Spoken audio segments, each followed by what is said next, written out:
Oi pessoal, nesse vídeo eu vou falar um pouco sobre listas, dicionários e também vou mostrar algumas manipulações. E também eu vou falar sobre como a gente vai poder persistir esses dados.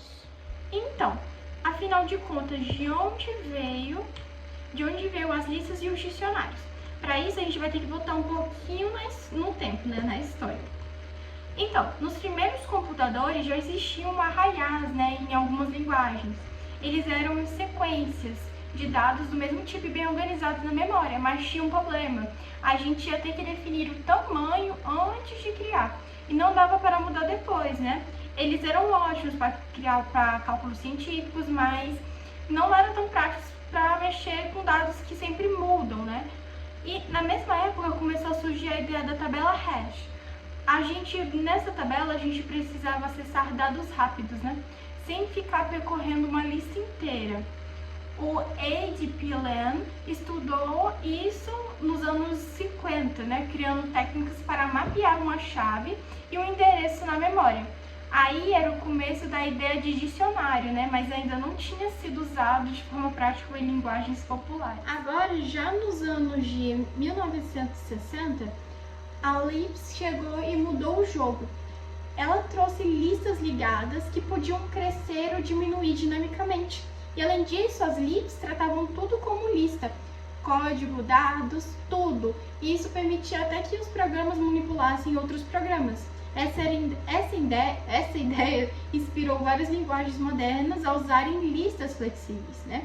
Algumas linguagens como Snowball e Lisp começaram a usar associações de chave e valor. E agora dava para pegar um dado direto pela chave, sem precisar procurar o elemento por elemento na lista. Isso começou a mostrar a força do conceito de dicionário. Então, aqui começou meio que o pontapé, digamos assim, não pontapé, né? Mas a visibilidade, né, das listas e dos dicionários. Agora, indo para os anos de 1970 a 1980, né, as linguagens como Pascal e C começaram a ensinar listas de forma organizada. E não era só arraiais, mas também listas ligadas, pilhas e filas. A ideia era entender uma lista como uma abstração, não só como um pedaço da memória. Agora, aqui, nos anos de 1980 a 1990, houve uma popularização dos dicionários em linguagens modernas, né? O Python surgiu nos anos 90 e trouxe o Dict. Ruby trouxe o Hash e o C++ tinha o Math. E a ideia era a mesma, acessar os dados rapidinho, né, usando uma chave, sem precisar se preocupar com a tabela hash por trás. Agora, já dos anos de 1990 e os dias atuais, né, as linguagens como Python, Ruby e JavaScript têm listas muito flexíveis. No Python, dá pra gente colocar qualquer tipo de dado, aumentar, diminuir, fatiar, adicionar, remover elementos facilmente. Em JavaScript, C++ tem as suas versões também, sempre evoluindo a partir da ideia original da Lisp.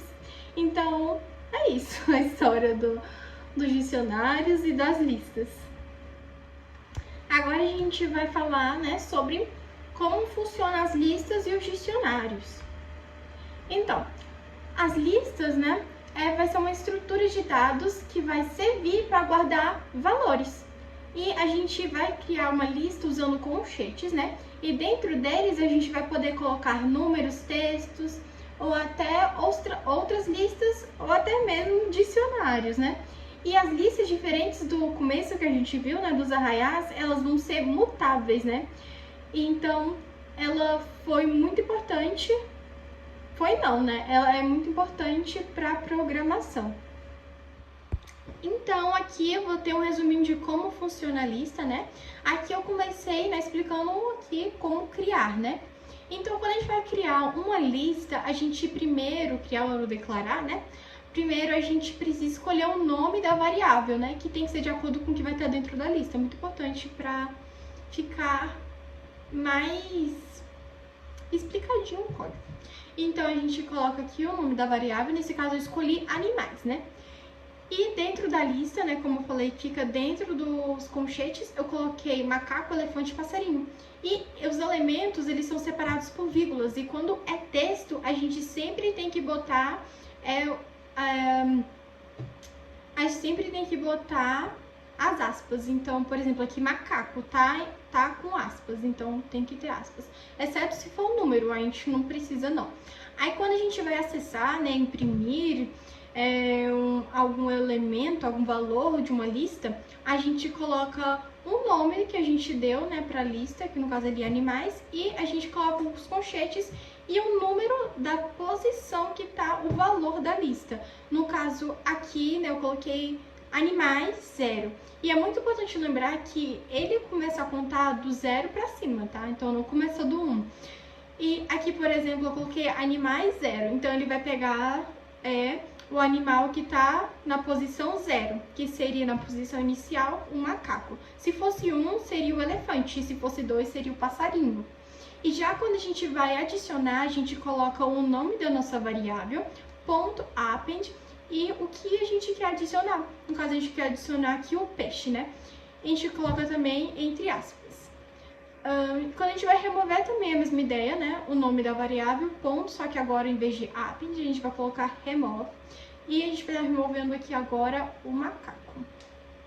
E para a gente percorrer uma lista, a gente vai usar um looping, né? A gente vai estar usando aqui o for. E a gente vai fazer o seguinte, vai colocar for. Esse valor aí, você pode colocar qualquer letra. Você pode colocar A, B, C. Mas é muito importante que faça sentido para a lógica do programa. Então, eu coloquei for valor, que é para entender melhor que a gente vai buscar os valores da lista. Então, tá indo for valor em animais. Então, ele vai buscar o valor em animais. E ele vai imprimindo um embaixo do outro, que é um looping. E quando a gente quer alterar algum elemento de uma lista, a gente coloca o nome da variável, no caso a gente tem aqui listas, e a gente vai pegar os colchetes e a posição que a gente quer alterar. Por exemplo, aqui a gente está alterando o elefante e mudando para girafa. Então, agora falando de dicionários, a primeira coisa que a gente tem que notar de diferença entre dicionário e lista é que os dicionários, em vez de usar colchetes, vai usar chaves. E o dicionário, né, ele não vai ser só um valor, ele não vai armazenar só um valor, né?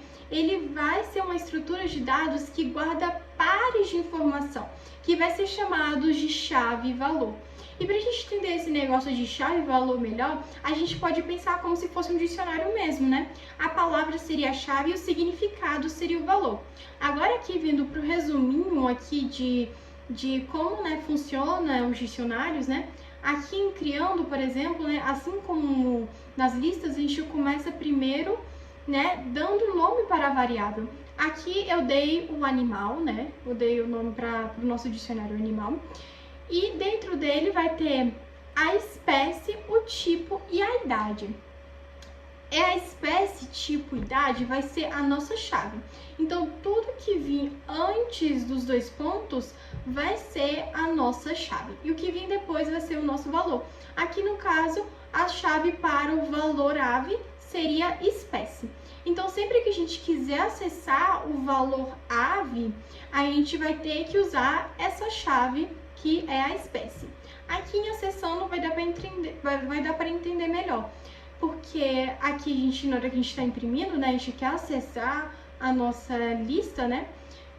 Nossa lista não, o nosso dicionário, a gente vai pegar primeiro o nome da variável e entre os colchetes a gente vai colocar a nossa chave. Aqui no caso eu estou colocando a chave espécie, que quando a gente for printar, né, imprimir lá no terminal, vai sair ave, né? Então é assim que a gente vai acessar algum valor do nosso dicionário. E quando a gente vai adicionar alguma chave e valor no dicionário, a gente vai fazer da mesma ideia, né? A gente vai pegar o nome da variável e entre os colchetes a gente vai colocar a nossa chave. E depois o sinal de igual o nosso valor. Aí foi adicionado. E quando a gente quiser remover alguma coisa do dicionário animal, aqui, por exemplo, a gente vai estar removendo a idade, né? E pra gente remover a idade, a gente pode usar o pop. E quando a gente for fazer, né, o pop, ele não vai apagar o valor do universo inteiro, né? Ele só vai remover do dicionário. O valor em si, ele vai continuar existindo, mas agora ele vai estar guardado na variável idade. E o interessante vai ser que o Python vai fazer duas ações ao mesmo tempo. Ele vai procurar a chave idade no dicionário e vai remover a chave e o valor dela do dicionário. Mas a idade, ela ainda vai estar armazenada, né? O valor da idade ainda vai estar armazenada na variável idade. E quando você for printar a idade, ainda vai aparecer, porque vai estar armazenada na idade. E agora, para a gente apagar completamente da memória do Python, né, da face da Terra, a gente pode colocar del.idade. E vai apagar para sempre, não vai, dar para imprimir depois. E quando a gente quiser alterar algum valor num dicionário, a gente vai colocar o nome que a gente quer, dando o nome da nossa variável. A gente vai pegar o nome da nossa variável, entre os colchetes a gente vai botar a nossa chave que a gente quer alterar. Por exemplo, aqui eu botei a chave tipo e eu quero que agora, em vez de arara azul, seja calopsita. Então eu coloquei aqui igual calopsita. Agora, quando a gente quer percorrer um dicionário, né, é bem parecido com as listas, né? A gente também vai usar o looping for. E a gente, quando a gente quiser, né, percorrer o dicionário e quiser acessar a chave e o valor, a gente vai ter que usar essa função aqui, ó. Essa funçãozinha aqui, itens, porque ela vai acessar tanto a chave como o valor. E já se a gente quiser só acessar só a chave, a gente vai usar só case.case. E se a gente quiser acessar só os valores, a gente vai usar .values aqui. Então, é isso. A manipulação, como funciona mais ou menos, que a gente geralmente usa em orientação ao objeto, nos nossos projetos. Agora aqui, eu fiz essa tabelinha aqui para entender melhor a diferença, né?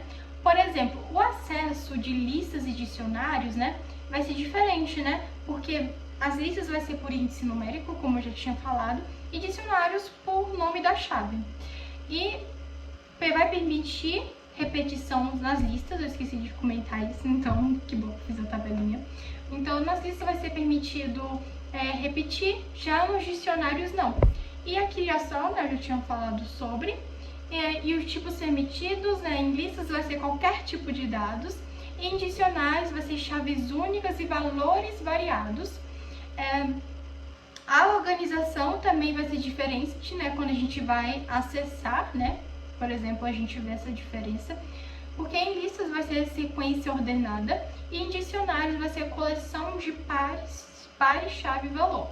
E vai ser ambas mutáveis. Então, é isso. E agora, quando a gente usa lista e quando a gente usa dicionário? A lista a gente vai usar quando a ordem importa, ou quando a gente precisar apenas de valores. Por exemplo, listas de nome, listas de nome de personagens. Por exemplo, a gente tem o Bob Esponja, a gente tem assim de Bochecha, sem ter que adicionar um valor atribuído para ele. E já o dicionário a gente vai usar quando a gente quiser ligar informações entre si, né? Por exemplo, os dados de um certo personagem. Por exemplo, o Bob Esponja tem os dados deles, ele tem a cor dele, além do nome, né? Tem o nome, a cor, a roupa que ele usa, as características físicas em geral, né? Então, essa vai ser a diferenciação, porque é muito importante a gente saber quando é necessário usar lista e dicionário.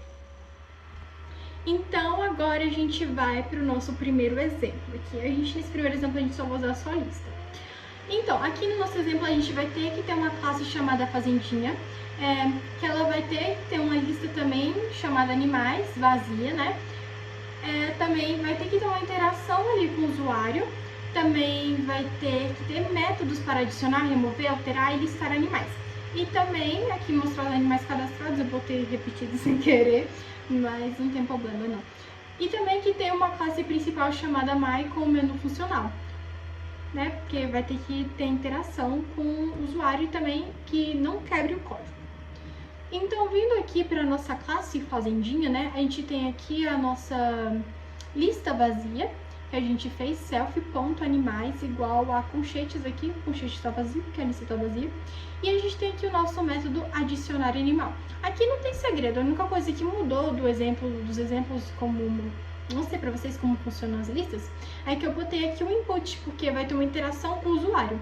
Aí aqui o usuário vai poder digitar o nome do animal que ele quer adicionar. Aí aqui ficou self.animais, que seria aqui o nome que a gente deu para nossa lista, apt, que seria a nossa função, e aqui o nome, né, que tá aqui, pra gente adicionar na lista.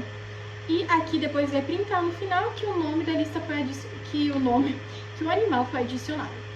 Aqui em remover o animal, a gente tem que fazer também um looping, porque a gente tem que checar se esse animal existe realmente, porque como é que vai apagar um animal que não existe? Então a gente fez um looping aqui para apagar o animal que existe, né? E se não existir, vai falar que o animal não foi encontrado. Aí segue a mesma lógica de como eu expliquei aqui, né? É o animais, self-animais.remove nome, aqui, por exemplo. Aqui em alterar animal também segue a mesma lógica, só que aqui a gente também vai fazer um looping para checar se o animal existe. E vai seguir a mesma lógica. A gente vai ter aqui, né, a nossa chave, né, do valor que a gente quer alterar. Por exemplo, aqui tá animais, self.animais, e entre os colchetes index, que seria o valor, né, que a gente queria alterar. Lembrando lá do nosso exemplo, por exemplo, a gente poderia pegar lá o tipo, né, seria como se fosse aqui o tipo e aqui o novo valor. Também temos aqui um para listar, que a gente só percorre a mesma lista, bem basiquinho que a gente sabe. Aqui agora, na nossa classe My, nossa classe principal, e também vale ressaltar que eles estão no mesmo arquivo, por isso que eu não botei o import, tá? Então, eles estão no mesmo arquivo. Aqui na classe My, né, na nossa classe principal, tem o nosso menu funcional.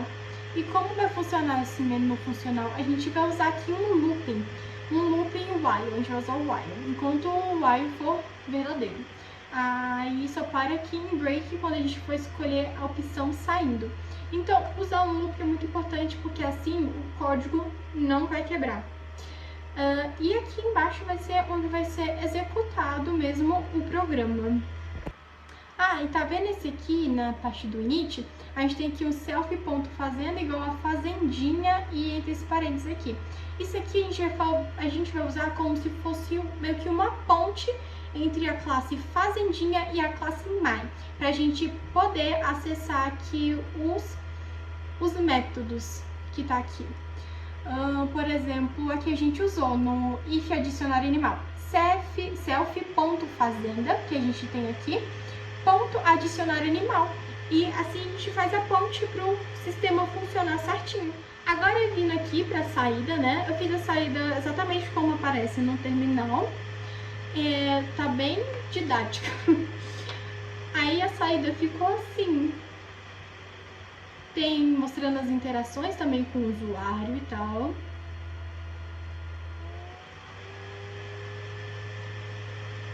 E agora a gente vai indo para o exemplo 2. Aqui no nosso exemplo 2, né, agora os animais, né, pode ter nome, espécie e idade. Lá no outro a gente não definiu isso porque era uma lista, né, e uma lista é geralmente só para um elemento, podemos dizer assim, tipo só nomes, por exemplo, sem ter especificações, como já tinha dito. Então aqui a gente vai ter uma classe chamada Fazenda do Grau e vai ter uma lista de dicionário vazia. Por que lista de dicionário? Porque aqui a gente vai armazenar os nossos dicionários em uma lista, porque vai ficar melhor para a gente acessar e percorrer. Tá bom. E cada dicionário vai representar um animal Também a gente vai ter que pedir para o usuário digitar os dados animais, assim como no primeiro exemplo. Também vai ter métodos que permitam adicionar, listar, alterar e remover animais. E também vai ter uma classe principal chamada My com o menu funcional. Vai ser basicamente a mesma ideia, só que agora a gente vai especificar mais os animais. Então, vamos lá. Aqui na nossa classe, né, Fazenda do Grau, a gente vai ter aqui, né, a nossa lista de dicionários, que vai estar vazio, como pede.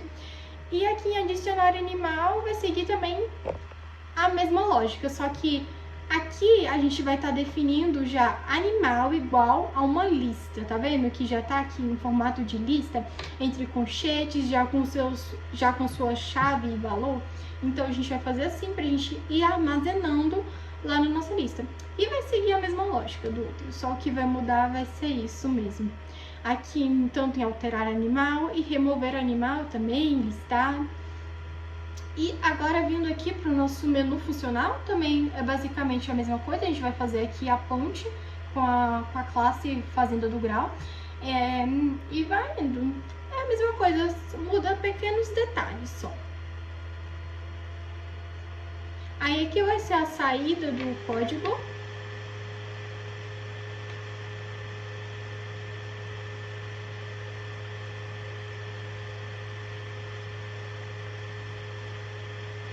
Os slides vai estar disponível lá para vocês depois. Então, gente, uma coisa que eu também acho muito importante falar é sobre o JSON. Porque, querendo ou não, ele se liga intrinsecamente com listas e dicionários. Mas não é desse JSON aqui não que eu vou falar. Eu vou falar sobre esse JSON. Esse sim que eu vou falar. Que é uma forma simples e padronizada de organizar e trocar dados entre sistemas. Então, antes de a gente começar a explicar como ele funciona, né? A gente primeiro precisa saber por que ele veio, porque ele é usado e porque ele foi feito, né? Então, antes do JSON, o formato mais usado para a troca de dados entre sistemas era o XML.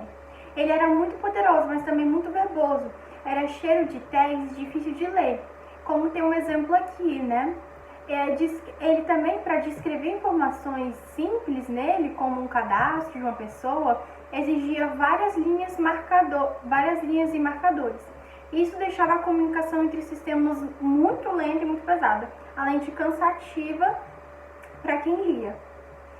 Então, com o avanço da web e o surgimento de aplicações mais dinâmicas, como sites interativos e sistemas que trocavam dados em tempo real, os desenvolvedores começaram a sentir falta, né, de um formato mais leve e direto. E eles queriam algo fácil de entender, tanto para humanos quanto para máquinas, e que pudesse ser interpretado também rapidamente pelos navegadores. E foi nesse contexto que surgiu o JSON, né, que seria JavaScript Object Notation, criado por Douglas, né, no início dos anos 2000. A ideia dele era aproveitar a sintaxe simples dos objetos em JavaScript, né, porque daí que vem o JUS, né, que é de JavaScript, mas criar um formato independente de linguagem, né? Assim, qualquer linguagem como Python, Java, C++, poderia ler e gerar o JSON facilmente, como é no caso que a gente vai usar aqui com o Python. E o JSON, ele conquistou muitos dos desenvolvedores porque ele era mais leve, era mais legível, era quase como ler um dicionário, né?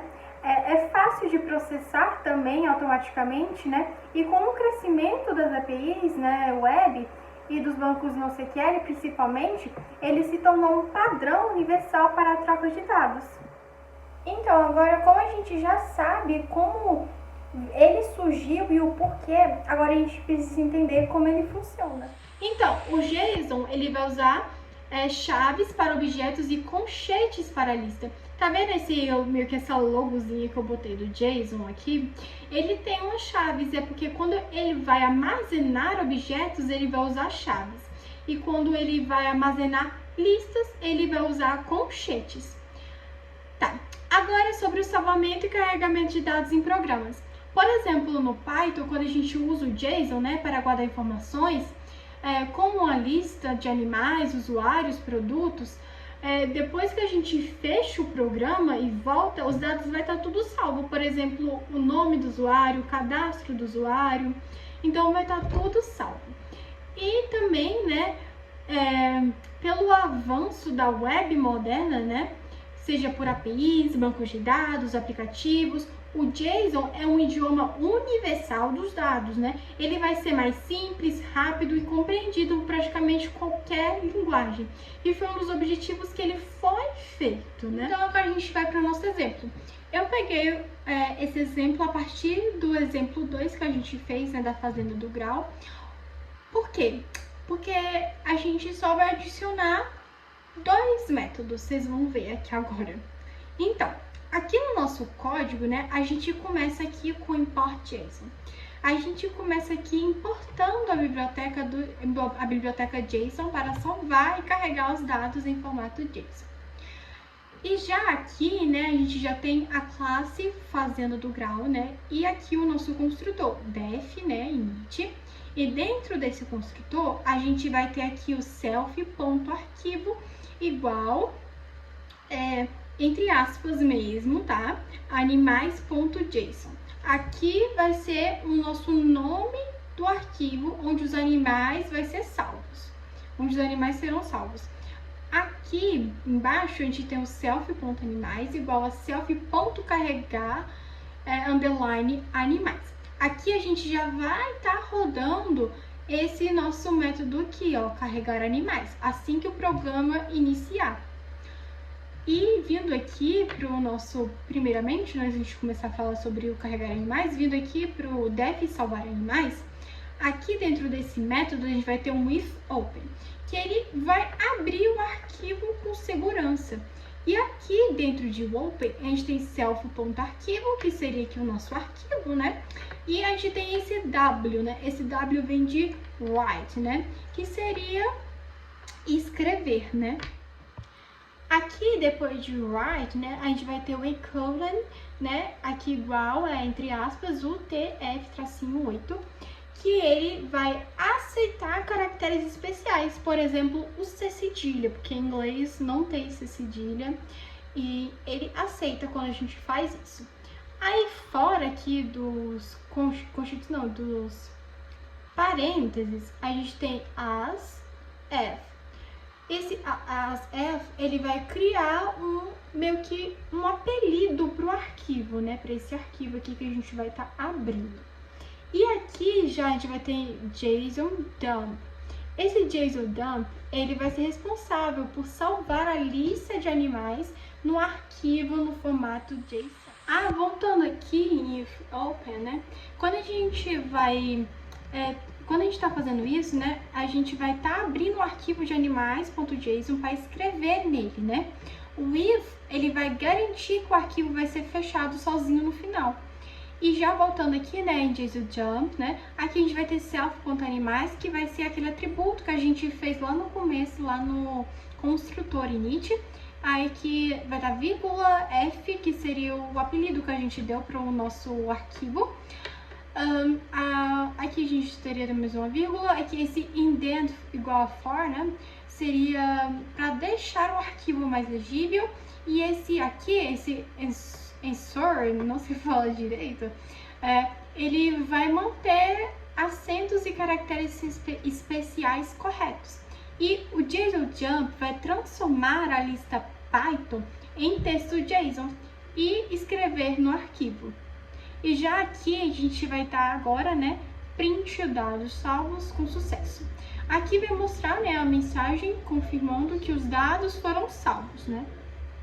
Agora, vindo aqui em def carregar animais, esse método ele vai servir para ler os animais do arquivo e colocar na lista, né. Aqui a gente vai ter um try, né, e aqui a gente vai ter de novo, né, um if open, seguindo a mesma lógica do outro, né, que a gente explicou. Só que aqui a gente tem uma coisa diferente, a gente vai ter o return json.load. Esse json.load, ele vai converter o JSON do arquivo em lista Python. Então, aqui ele vai tentar abrir o arquivo para ler, né, no caso o R aqui, que vai estar aqui, é de read, né? De ler. E seguir e transformar o JSON, né? A se seguir, no caso, né? Transformar o JSON em lista Python e retornar. Já vindo aqui, né?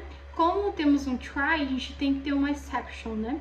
Aqui a gente tem um erro que pode dar, né? Se no caso esse arquivo não existir. Então a gente colocou aqui para dar um return e uma lista vazia, né? Para retornar uma lista vazia. Então, se o arquivo não existir, né? A gente começa com uma lista vazia e não vai dar erro. E já aqui a gente tem outra exception, né? Que essa exception vai ser esse exception vai ser se o arquivo estiver vazio ou corrompido, aí vai retornar uma lista vazia. Porque quando a gente for olhar a primeira vez o código, né, vai ter uma lista vazia, né, no caso. A lista não, vai ter um arquivo vazio. Aí então ele vai retornar uma lista vazia. Aí aqui do lado eu deixei, tipo, uma colinha, se vocês quiserem ver para entender melhor como funciona. Tem sobre o red, tem o white, tem o do aqui de adicionar sem apagar o conteúdo. Então tá tudo bem explicadinho. Eu vou deixar o link, como eu já falei, do slide na descrição e também um resumo e um estudo de caso de uso e também o slide. Aqui tá mostrando como é que ficaria, né, o arquivo JSON da última saída que deu lá do nosso código, né, ficaria assim e não tá em chaves porque a gente tá armazenando em uma lista, né, então fica assim o nosso arquivo JSON. Então foi esse o vídeo, muito obrigada por assistir.